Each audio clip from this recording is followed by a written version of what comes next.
Lokrajya news 24 नवा शोध नवी बातमी।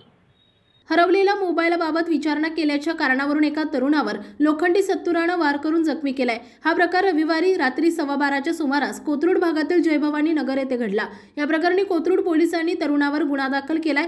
अक्षय काळोखे यानं कोथरूड पोलीस ठाण्यात फिर्याद दिली आहे। यावरून बाळू सगट याच्यावर IPC 324 504 506 सह आर्म ऍक्ट नुसार गुन्हा दाखल केलाय। पोलिसांनी आरोपीला CRPC 141 प्रमाणे नोटीस दिली आहे। पोलिसांनी दिलेल्या माहितीनुसार फिर्यादी हे त्यांचा हरवलेल्या मोबाईल बाबत विचारणा करण्यासाठी आरोपीच्या घरी गेले।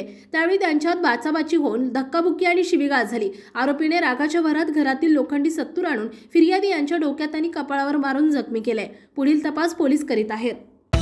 महाराष्ट्रातील महत्त्वाच्या आणि ताज्या बातम्या पाहण्यासाठी आजच आमच्या लोकराज्य न्यूज 24 न्यूज चॅनलला YouTube वर सबस्क्राइब करा आणि बेल आयकॉन प्रेस करा।